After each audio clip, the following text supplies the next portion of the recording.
ಬೆಳಗಾವಿಯಿಂದ ಲಕ್ಷ್ಮೀ ಪಾಟೀಲ್ ಅವರು ಕಾಲ್ ಮಾಡಿದ್ದಾರೆ. ಲಕ್ಷ್ಮೀ ಪಾಟೀಲ್ ಅವರೇ ನಮಸ್ತೆ ಮೇಡಮ್. ನಮಸ್ತೆ ಸರ್.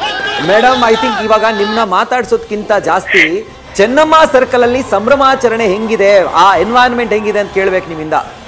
ಸರ್ ನಾವು ಬೆಳಗಾವಿಂದ ಅಲ್ಲ, ಬೆಳಗಾಂ ಡಿಸ್ಟ್ರಿಕ್ಟ್ ಅತ್ನಿ ತಾಲೂಕಿಂದ. Okay okay okay. ಸೊ ನಿಮ್ಮ ಊರಲ್ಲಿ ಹೆಂಗಿದೆ ಸೆಲೆಬ್ರೇಷನ್? ನೀವು ತುಂಬಾ ಖುಷಿಯಾಗಿದ್ದೀರಿ, ನಿಮ್ಮ ಖುಷಿಯನ್ನ ಹಂಚ್ಕೊಳ್ಳಿ ನಮ್ಮ ಜೊತೆ. ಸಖತ್ ಖುಷಿಯಾಗಿದ್ದೀವಿ ಸರ್ ನಾವೆಲ್ಲರೂ. ನಿಮ್ಮ ಫ್ಯಾಮಿಲಿ ಎಲ್ಲ ಕೂತ್ ನೋಡಿದ್ರೆ ಇವತ್ತಿನ ಫೈನಲ್ ಮ್ಯಾಚ್ ನ?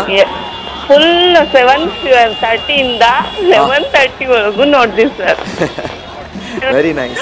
ತುಂಬಾ ಖುಷಿ ಆಗ್ತಾ ಇದೆ ಸರ್. ಸುಮ್ಮನೆ ಕನೆಕ್ಟ್ ನೋಡ್ಬೇಕು, ಕಾಲ್ ಮಾಡ್ಬೇಕು ಅನ್ನೋಷ್ಟ್ರಲ್ಲಿ ಇವತ್ತು ನನ್ಗೆ ಇಷ್ಟು ಖುಷಿ ಆಗ್ತಾ ಇದೆಲ್ಲ ಸರ್, ಕನೆಕ್ಟ್ ಆಗ್ಬಿಡ್ತು. Very nice. ನಿಮ್ ಖುಷಿ ನಿಮ್ಮ ವಾಯ್ಸ್ ನಲ್ಲಿ ಗೊತ್ತಾಗ್ತಾ ಇದೆ madam.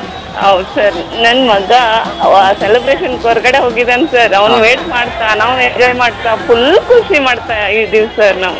Very nice ma'am, thank you ನೀವು ಕಾಲ್ ಮಾಡಿದ್ದಕ್ಕೆ. ಜೊತೆಗೆ ಹಿಂಗೇನೆ ನೀವು ಸೆಲೆಬ್ರೇಟ್ ಮಾಡ್ತಾ ಇರಿ. ಈ ದಿನ ನಿಮ್ದು RCB ಅಭಿಮಾನಿಗಳದು ಅಲ್ವಾ? ಹೌದು sir. Right, thank you so much madam. News first ಜೊತೆ ಮಾತನಾಡಿದ್ದಕ್ಕೆ. ನ್ಯೂಸ್ ಫಸ್ಟ್ ನಿರ್ಭೀತಿಯಿಂದ ನಿಮ್ಮ ಪರವಾಗಿ.